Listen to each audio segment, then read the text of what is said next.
Hello മച്ചാമാരെ. അപ്പോൾ എൻ്റെ അടുത്ത് കുറേ ആൾക്കാർ പറഞ്ഞു, നിൻ്റെ വയസ്സിലുള്ള ആൾക്കാരൊക്കെ ബുള്ളറ്റും നല്ല നല്ല വണ്ടിയൊക്കെ ഓടിച്ച് നടക്കുമ്പോൾ നീ എന്തിനാണ് ഈ സ്കൂട്ടി ഓടിച്ച് നടക്കണമെന്ന്. എനിക്ക് മറ്റ് വണ്ടികളെക്കാട്ടി ഏറ്റവും ഇഷ്ടം സ്കൂട്ടി ഓടിക്കുന്നതാണ്. അങ്ങനെ എൻ്റെ ഓഫീസും എത്തി.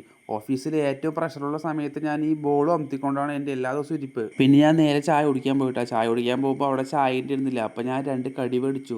എനിക്ക് ഇഷ്ടപ്പെട്ട പരിപ്പോടിയും മുട്ട ബജിയും ആ ഒരു പച്ച കളർ ചമ്മന്തിയും മേടിച്ചു. ഞാൻ വീഡിയോ എടുക്കുന്ന സമയത്ത് എൻ്റെ അടുത്ത് ഒരു കുട്ടി വന്നുകൊണ്ട് ചോദിച്ചു, കേട്ടോ ഇതൊക്കെ നിങ്ങൾ വീഡിയോ എടുത്ത് യൂട്യൂബിൽ ഇടാനാണ് ചോദിച്ചു. അപ്പോൾ ഞാൻ ആ കുട്ടിക്കും മേടിച്ചു കൊടുത്തു. ഒരു മുട്ട ബജിയും ഒരു മുളക് ബജിയും വാങ്ങിച്ചു കൊടുത്തു. അവന് പെട്ടെന്ന് സന്തോഷം വന്നു. കാരണം പറഞ്ഞാൽ ഒരു അൺഎക്സ്പെക്റ്റഡ് ആയിട്ടൊരു സാധനം കിട്ടി. ഇവൻ കാണുകയാണെങ്കിൽ ഒരു ഹായ് അയക്കിട്ടാ. അങ്ങനെ വർക്കും കഴിഞ്ഞ് ഞാൻ ഒരു 6 മണിയാകുമ്പോൾ ഒരു അമ്പലത്തിൻ്റെ അവിടെ വന്ന് കുറച്ച് നേരം ശാന്തതയ്ക്ക് വേണ്ടി ഇരിക്കുകയായിരുന്നു. ആ സമയത്ത് എൻ്റെ കല്യാണത്തിന് ഫോട്ടോ എടുത്തത് ഇതുവരെ ഞാൻ സെലക്ട് ചെയ്യാൻ പോയിട്ടേ ഇല്ല. അപ്പോൾ ആൾ വിളിച്ചിട്ട് എത്ര കാലോടെ ഉണ്ണി ഒന്ന് വന്ന് സെലക്ട് ചെയ്തിട്ട് പോടാ പറഞ്ഞു.